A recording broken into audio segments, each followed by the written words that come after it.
told you we'd get some coverage from the East-West Shrine Bowl for the first time on this channel. My guy, Trayshawn Diaz, it was out there in Frisco, Texas, right? That's right, Frisco, Texas. The home of the FCS National Championship. I saw my Youngstown State Penguins lose to James Madison in Frisco, Texas. So fun place to be. It's been an interesting week of coverage because the most popular player at the East West Shrine game isn't necessarily somebody who was practicing or playing there. How much of a shock was it that he didn't end up participating in practice? Like, do you think that that's something that happened that was relatively new, or did the fact that after meeting with the three top teams in the draft, they decided, hey, we don't need to do? Do you think that surprised the Sanders camp? Like, did you think they came into this thinking that would be the case? Because I feel like they would have been more vocal on, like, we're going to use it as an opportunity to network and shit if they felt like that was. Yeah. I definitely think there is something to the fact that after he met with everybody is when he suddenly was not going to practice anymore. I'm with you. I feel like they would have signaled if they weren't going to ahead of time, but it appeared to me that Shador was prepared to practice, but after the first day of meetings, which was only meetings, they shut it down after that. So I'm gonna say that one of the top three teams, or all the top three teams, told him, don't worry about it, buddy. Don't worry about it. Think it was New York? Um, I th- I think the one that to my knowledge, that he had the longest meeting with was Tennessee. Hmm. Um, so I don't know if it was any one individual, but I think it may have been Tennessee that told him to not worry about it. Now, does that mean that they're out on Cam? I don't know. Maybe they're trying to blow some smoke out there. Hard to say, but I wouldn't be surprised if all three of them were like, just, hey, don't worry about it, man. Don't worry about it. What's going to be interesting to see these games that these teams play with these top two quarterbacks, because they do it every year. But these dudes, like, they're in the same camp, which I find to be interesting because I'm like, usually you try to play those camps off each other and like get this report here, but they're both working out with the same quarterback coach in Texas, right? Like in Yeah. Dallas. So I think it's going to be interesting to see how they go about it size wise, right? When you look at Shador, you got to see him in person. How do you feel about his frame as a quarterback? Like, who would you compare his frame to that's in the NFL right now? Ooh, into the NFL right now. Yeah, he's not the most physically imposing guy, but he's not. I wouldn't describe him as skinny. He's a pretty wiry build. Um, he's not as tall as this guy, but he does have a similar build to Desmond Ritter. And I feel like I, Would you put I that know on? I'm not done now, and we're talking build only, and we're just talking about a guy that's slender, but not too petite or anything like that. Solid build. And I'm just gonna come out and say nothing plays nothing like that man that I just mentioned that we're not gonna bring up again from this point Desmond forward. Ritter was nasty. That was nasty. But you're saying because he's a little bit smaller. I know Desmond. It's hard to get a gauge of what these dudes like their actual build is because like Mm, but Shador wears like that flak jacket. Same thing with Cam. So you can't yeah. really tell. Like I see people tell me that Cam Ward's definitely 220. I'm like, I don't know about that one at all, man. Like from what I've seen without him with pads, I'm like, he feel like 190 to me. Yeah. Um, but yeah, Shador, does he feel like a good 205, like a solid 205, or is he sitting probably a little under that? No, he looks like I think he's a solid 205. I don't think he's a sub 200 guy. Like I said, he looks solid. He was walking around, um, I think mostly with that pullover on, but we did see him, I think, in a t-shirt once. Just looks like I said, looks solid build guy. Just not the most physically imposing quarterback, which I know there's a lot of those in the league now, but there's still a lot of guys that are just well built but that don't have all the extra muscle. And hell, sometimes like Johnny Manziel was legitimately 205, and I just don't know how that was the case, right? Like I remember reading out because like it was like, yo, Johnny Manziel 6 foot something, 205 pounds. Baker Mayfield 6 foot something, 205 pounds. I was like, there's no shot these dudes are the same weight. Like, there's just no shot. Because Baker was just so much more brolic, but just weight just is one of those weird things where it's hard to tell by build alone. But yeah, that's kind of what I thought Shador would probably come in at. Let's talk about some of the guys who actually practice. You know, some of these guys I've been looking at. CJ West always seems underrated to me. I watched him play in all those big games Indiana had. And look, Curtis Work didn't play well in those games, but CJ West was. And was Curtis Work there? I know he was supposed to be at East West Shrine Week. Did he end up showing up, or is he on recovery from ACL surgery? No, he's not. He was not there. They ended up getting a replacement QB. I think they ended up getting two replacement QBs. I don't remember who the second guy was, but yeah, Rourke was not there, and I believe it did have to do with the recovery. Yeah, that's going to be interesting because he's already 26, coming off a year of ACL recovery, or however long he's. Yeah, it's going to be tough for him. But just looking at some of the quarterbacks there, the name I've heard from the people there at East West Shrine Game is Kyle McCord. People are saying Kyle McCord look good. Now I don't know if that tells me more about who's there playing quarterback at the East West Shrine Game, or if it tells me more about Kyle McCord. But what were your opinions of some of the quarterbacks there? I know Brosmer was there. Cam Miller from North Dakota State was there, right? Yeah. What did you think of the quarterbacks there? Did anybody catch your eye of interest? Well, you know what, since you set me up with this punchline, Kyle McCord did catch my boy, Alex Katzen in the eye with a little errant throw at one point. Katzen did say that, he's not going to question the arm strength too much anymore from McCord because that one popped. But yeah, man, I- Cam Miller threw with some anticipation on the second day when I was there. I think there's some questions about the arm strength. Kyle McCord is the best quarterback there. And I'm gonna give him props. He's the best guy there. And that we'll just leave it at that. Kind of think you were on the nose there with Yeah, with yeah. your It's one of suspicion. those things where I'm like, I don't know if that means that we should just buy Kyle McCord stock, right? Um, Yeah, but especially like when Seth Hennigan got the call up to the Senior Bowl, like it might have just been, hey man, this is who we yeah, got yeah. down there, and like he is a legitimate starting college football quarterback, right? Like a Power Yeah, Five oh yeah. starter, a college football quarterback. And I don't care if you have any prospects in the NFL. I don't know if you how many times people watching have been near somebody who has hopes to get into the NFL throwing football. Yeah, man, that thing, you hear it, right? Yeah, yeah. Even if they got a weak arm, you hear that football coming. You hear that. And I have survivor's guilt over it because I dodged it and I couldn't verbalize anything. I Oh, no. turned, I saw what was happening as it was happening, ducked, and then I just heard the impact and I felt terrible. So, Alex, I'm sorry. I told you when you get to Mobile, drinks on me. I let you down in that moment. But McCord's the one that really You let you had the down. awareness to avoid the impact there, Oh yeah. like did you yell something? Did you at least like call out I couldn't get for it? a thing. No, you It just all happened watched so fast. it. I couldn't get a word. Couldn't get a word out. I just turned and I was like, Ooh, yeah, that's nasty work. That's that. yeah, First you compare Shador to Desmond Ritter. Now you're telling me just let somebody just take one to the face.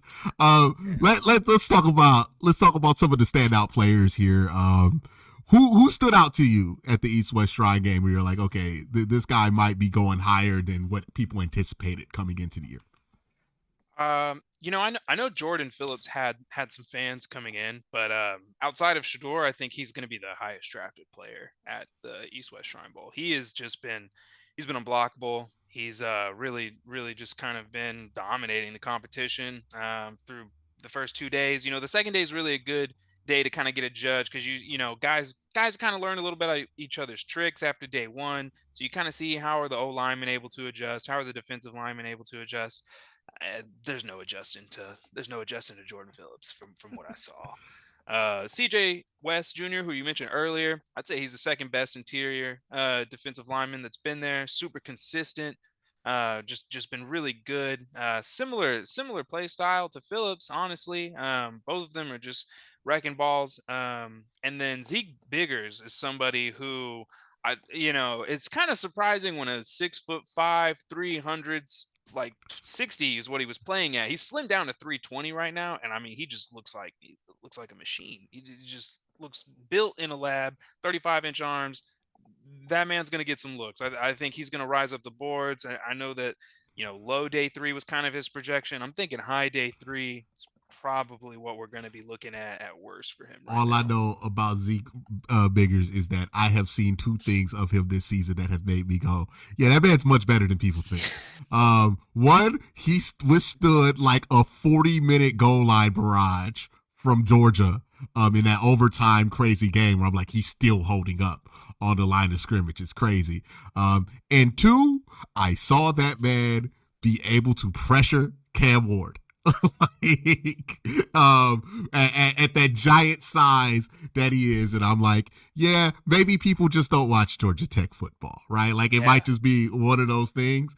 But fortunately, I do. I've been pushing the Zeke Biggers thing. I know on PFF you give him like in the 7th round in the mock. I don't think that's gonna last much longer. No. It's funny though. How does a guy that big with the last name Big It, like fall through the cracks? Like, it's incomprehensible, man. I really don't get it, and I'm with you. Um, he's somebody who I think you can do so much with him. You can move him around from 0, I think, to 3 tech. He's just gonna kind of be a guy that you can just throw in for the goal line package, even he if you measured in draft with him long low. arms, right? 35-inch arms, man, Ooh, and like 35? yeah, and like Do you we want said, to play he was tackle? holding up at 360 going into overtime, and now he's at 320. So he's going to be in even better shape. He's going to have even more stamina. But it never really looked like it was an issue before. I think it's just a thing. Teams don't really like, guys that are plus. They really don't like too many guys that are plus that 330. I feel like that 340 threshold is really kind of where they start trying to work guys down a little bit. I feel like And teams man, he's sometimes holding too the weight just want well. to make sure you could do it, right? Yeah. Like, just want to make sure if you needed to drop weight, you could do it. I think that was one of the things that drove the scouts crazy about Dewan the year he came out, right? It was like they probably were like, hey, Mhm. Dewan, we want you to come in at this. And Dewan was like, you don't need me to come in Yeah. at that. Like, just Eh. showed up. Like, however. But yeah, Zeke's an interesting guy. It's funny because the Browns drafted Siaki Ika in the 3rd round a couple of years ago. And like every year where like there's a strong defensive interior class, I'm reminded of just like how weak that interior class was. That people are like, yeah, Ika, that's a 1st round pick. Like, it's just nuts to me. But yeah, this is a strong interior class. I mean, we're not even talking about like the headliners, right? The No. Mason Grahams, the Kenneth Grants of the world. I mean, there's so many Yeah. more that you could point out to. You can get a good defensive interior player like the 4th, 5th, 6th round. If you're looking. Another position group where this draft is super strong. I don't know if the East West Shrine game was particularly strong here, but running back, I think we're going to get a little bit of a taste of that at the Senior Bowl. But Mhm. there's a lot of running backs here. I know you're a connoisseur of Big 12 football, right? Oklahoma State grad.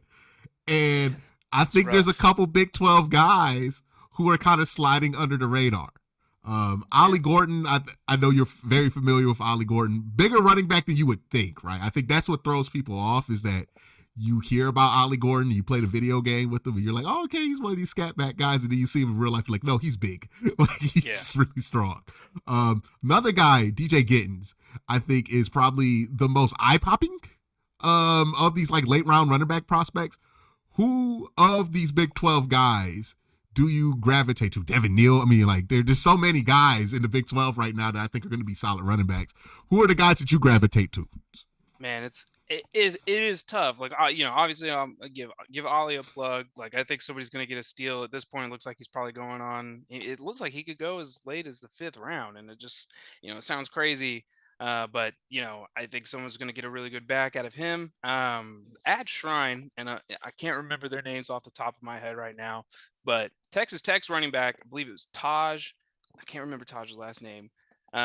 Texas Tech running back was the best one day one, really smooth, was running routes really well. And then Arizona's running back was there as well too. Also looked really good, also looked really nice. I'm going to be honest, Bijan Robinson got Tyler Algier. I wasn't looking at the running backs too closely. And man, if Terry, I don't even want to. I don't even want to speak the idea of the Falcons adding one into existence. But I really feel like you can't go wrong with this draft class. It's you're. I feel like somebody's gonna get multiple teams are gonna get a starter on day 3. I was talking about Caleb Johnson to somebody, and I was like, it's unfathomable that like he is so forgotten about. 1,600 yards, Just 6'2", like 233 coming out. It can run like a deer, super smooth. And we not even thinking about him because you're like, oh, well, you got to talk about that guy. Like I think Quincy Junkins is another one where I watch Ohio State's tape. I'm like, that's the RB1 of those two. And like Travion's amazing, like he's especially if you get him in the nice. open field. I think he needs somebody to kind of help him get to the open field a little bit more than like a guy like Quinshon. But like, I mean, like just the talent here in this draft class is insane. We're not even talking about Ashawn Genty, right? Like who Yeah. generational, right, at the running back position. I think somebody posted a highlight of him at Washington State against Washington State. And it's just the most ridiculous shit you've ever seen in your life. It's like Yeah. literally, it's more than beast mode. It's like he runs into like 3 linebackers, pushes it into a pile of like 8 DBs, and it just somehow bounces out of that and then goes from 10 yards in front of everybody to 10 yards upfield of everybody in like a second. And I'm like, yeah, that guy's going to be really good. Yeah. like, Yeah, Genty, he kept the spirit of Pac-12 after dark going. Made worth living on the West Coast, worth it for college football fans this year. He tore it up, and yeah, after what we've seen this year from the NFL, somebody's gonna take that man like probably top 15. And I know people think like that's crazy, but you see how the trend is going recently. Bijan, Gibbs, both taking top 15 in the same draft. It makes sense that somebody out there is going to see him and feel like this is the way the game's going. quiet as cat, best player on the not the Falcons, but the best player on the Eagles to get to a Super Bowl Mm-hmm. on offense. Mm-hmm. It's not Jalen, and he's not even 2, right? Like No. you can argue he might be 3, maybe 4. It depends on what he's willing to give you, and that's no disrespect to him. It's just like, No, hey, that's a good there, roster, man. there's Howie a just way to did it. build it, right? Like Yeah. it's if you got Pat, cool. You got Pat. Pat can do Pat things. Like I think Yeah. Pat had the craziest success rate we've ever seen from a quarterback, Man. and I'm like, yeah, it's Pat, man. Like it ain't gonna be hard to build a contender when you got 15, the guy with the funny voice and the number 15. You got that guy. But if you don't have Pat, you got to think about other ways that you can get this done. And I think the Eagles provide a very compelling option to a lot of teams. And with how light linebacker has gotten over the last few years, it's going to be super compelling to be like, okay, you want to play cover 2? You want to have light linebackers in that cover 2? We're going to remind you why linebackers used to be 6'4", 230, right? Mm, like, which mm, I think is like my guy for if you want to draft somebody to get ahead of the trend. I'm like, get somebody like Kobe King, who's a good athlete at the yeah. linebacker position, good size, not going to be super highly coveted in this year's draft because that's going to be what That's a you're going to good have to one. start drafting in a couple of years because like you can only have so many JOKs out there Mm, before teams start to like what the Bengals have gone to twin tight end sets, right? That's how they've yep. adjusted to not having Tyler Boyd anymore. So yeah, I think teams are going to go to that. Speaking of tight ends, did anybody catch your eye at the East West Shrine game at the tight end position? You know, cliche is always the Iowa tight end. Didn't catch a pass all year. All he did was Oh, block. George Kittle? Uh, but no. He Iowa's tight end that they had representing. Again, apologies for not remembering the name off the top of my head. I remember the stick and nod he ran, and these guys, I think, you could trust an Iowa tight end. There's not too many blocking tight ends. I feel like overall in this Luke draft, Lecce? Luke Lecce. That's right, man. Such an Iowa tight end name. Luke It's such a Lecce, like reliable first down target name man. too. Like if you could Hands catcher too, man. Like it was surprising. Like you like why don't they ever throw to these guys in college? I don't know, but it's too fancy. um, They're in Iowa. Like man, where's the number 85? Yeah, that's gonna be a stud in the league. yeah. but yeah, But yeah, man. Go ahead. Go ahead. Oh, no, no, no. I was just saying, but yeah, I think that was really the one that stood out the most to me there. Yeah, this tight end class sneaky good too, right? I mean, Harold Fannin, Tyler Warren, Colson Love, like just so many Bit more. guys. That, Hmm. yeah, so that you can go ahead. I mean, Gunnar Helm, which I don't think he was supposed to be at the Senior Bowl, but I didn't see him get a height weight announced, so I don't think he's here. Uh, Man, yeah, he may have pulled out. They had a lot. They did have a lot of pullouts that just came out Yeah, Will today. Howard, I think, would have been interesting. I'm like, I need to know what his hand size is, right? Like that's one where I'm like, I need to know why he didn't drive the football as much as he probably should have at Ohio State. Because like, if he can drive the football, I think that just changes the math on how you evaluate him. Because it's like that's the one thing I see on tape where I'm like, man, he just don't drive shit the way that you need to drive it sometimes, Yeah. right? But and then you see him throw these like field outs, and you're like, yeah, he doesn't have a lot of juice there. Is it because he just doesn't have it? Can you get more out of him? Like it's one of those things there. So we talked about quarterback, wide receiver, any corners that came to your eye here at the East West Shrine.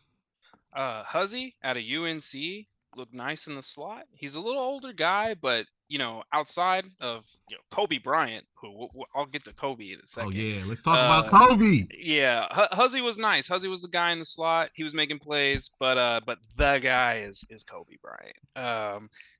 Man, chirping nonstop, Oh yeah. letting everybody know, making plays, letting everybody know. He had a mean one-handed interception on the second day that I was there.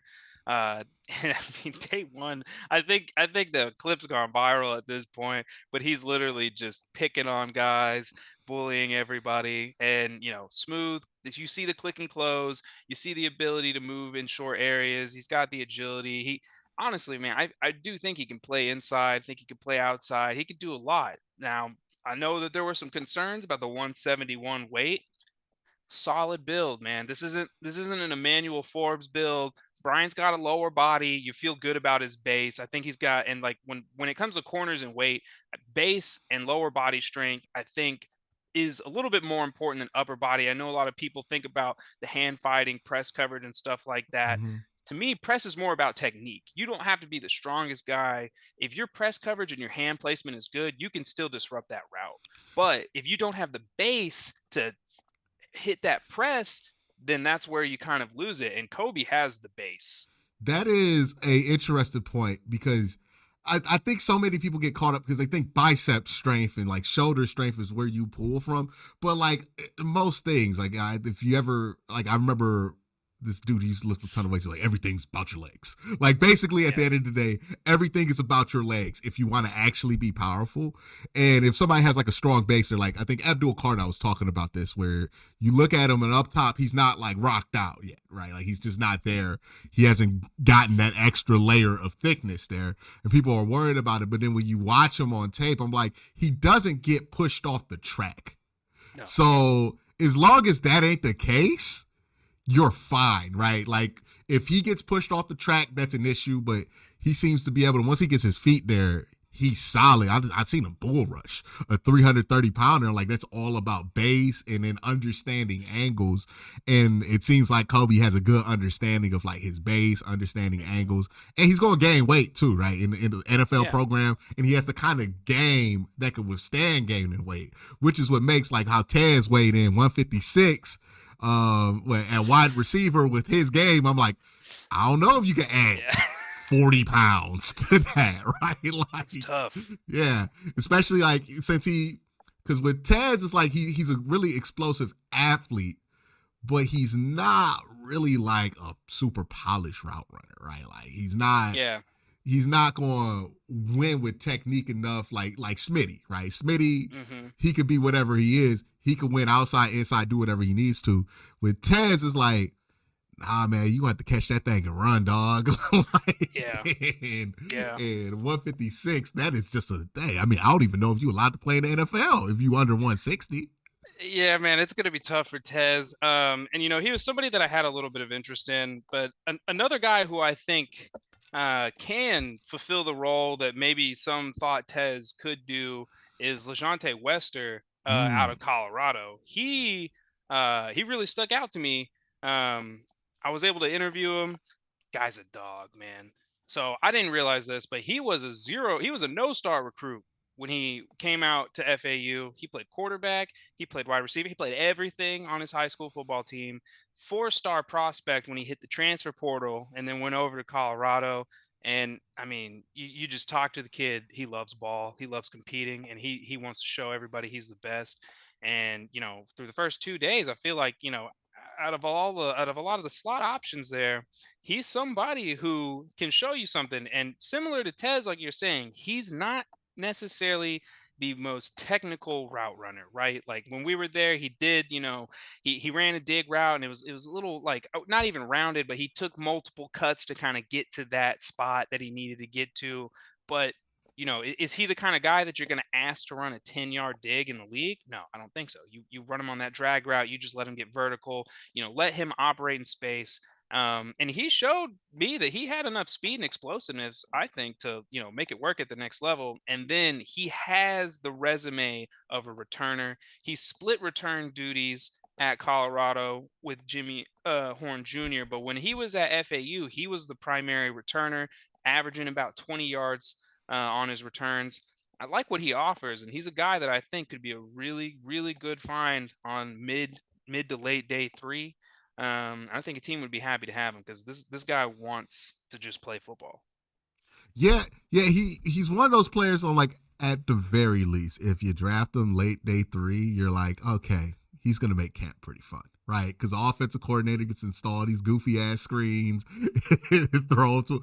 He can be the guy who runs the end around, right? Like Yeah. I think Demetric Felton, the Browns drafted him one year, and it was like, oh man, everybody in camp loved him. Or Baker was like, we're gonna do a lot with that weapon. We ended up doing nothing with him, but like, like, Yeah. like I think that at the very least you could get that out of him, but like it's like a Yeah. nice little, if you have a offense that's good enough to focus on it, I think that's going to be the main thing. If he goes somewhere like Kansas City could probably do something with him, Yeah. or I just had the thought in my head of Kansas City getting like Cam Scatterboom and just like threw up in my mouth a little bit. But like if you could get that, somebody who has like a really refined offense where they have the Hmm. time in camp to be like, okay, well, let's work this guy in who's not necessarily super traditional, get him some packages, really refine it, work it, and then use it in the game.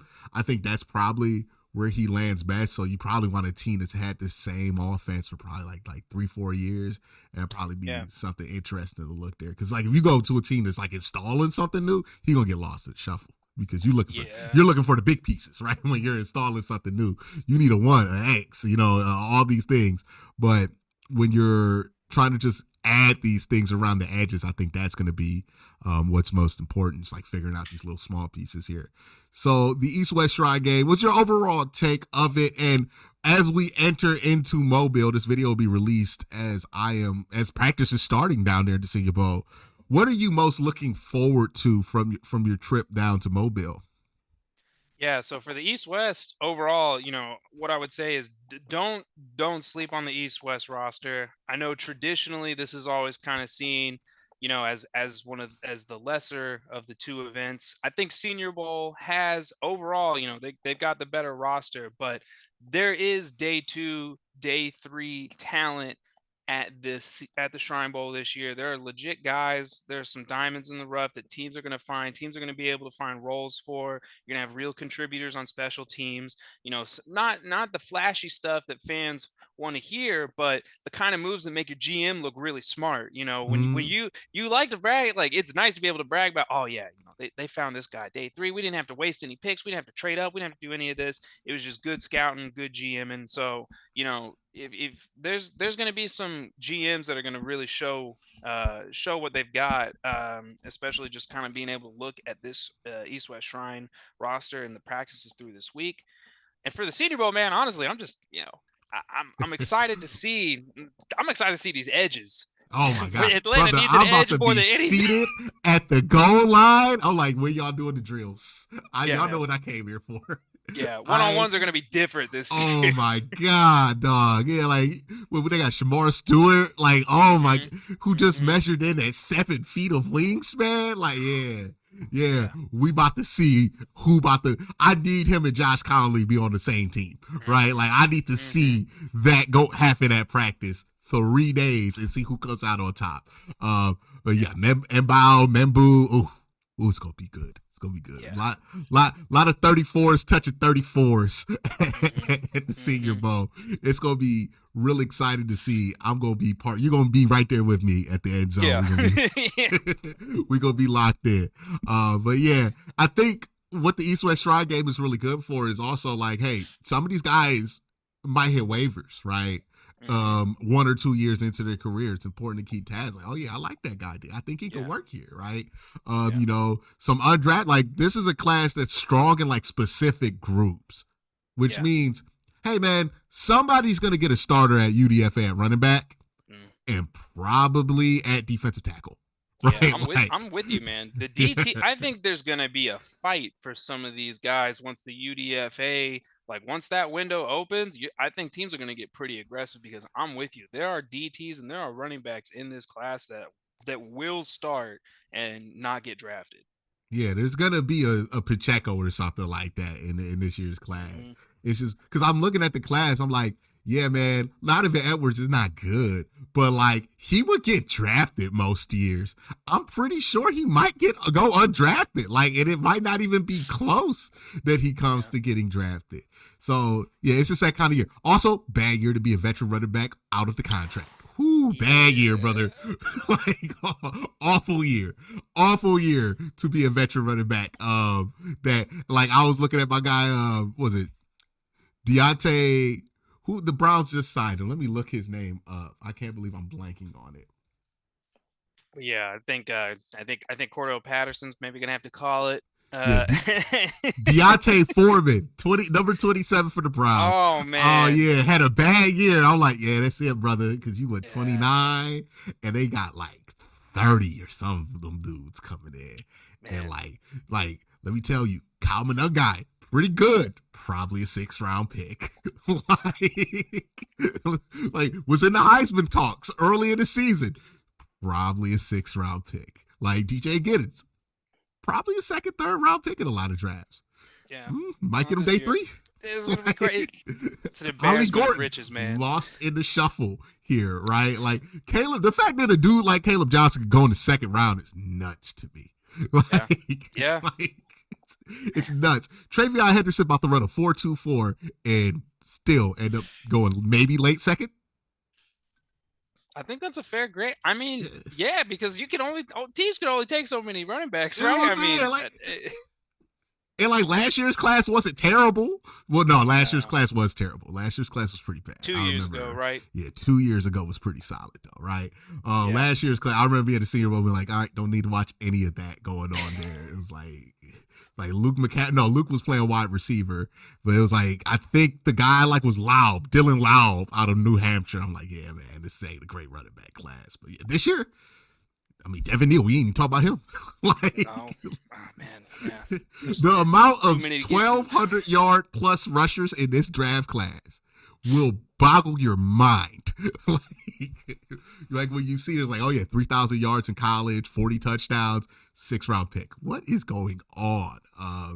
in this class this year? But yeah, there's going to be a couple starters and a couple 6th, 7th round picks. You're like, oh my god, you went there. Yeah, it's a pretty good year to get a running back.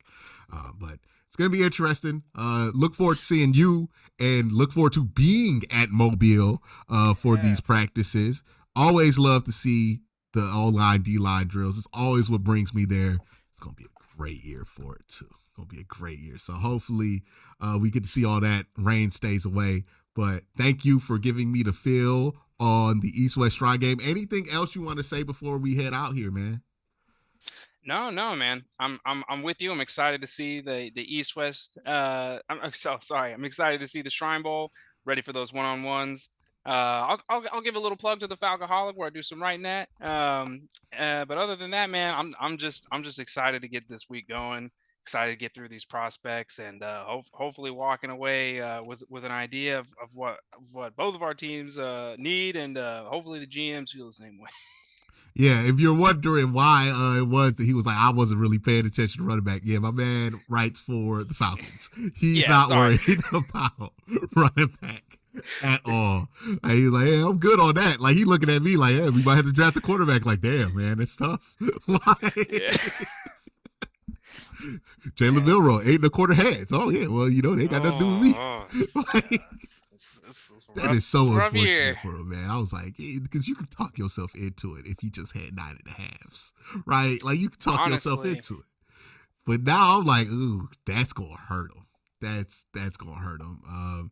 Yeah, we'll see what else happens here because look, this is what the draft season is for. Because you can feel one way about tape, but then you find out one little number on a piece of paper, and it changes everything. Imagine if we get Shador Sanders 8.5, like it's, yeah. it's gonna shake up the draft. Like, QB class keeps shrinking, man.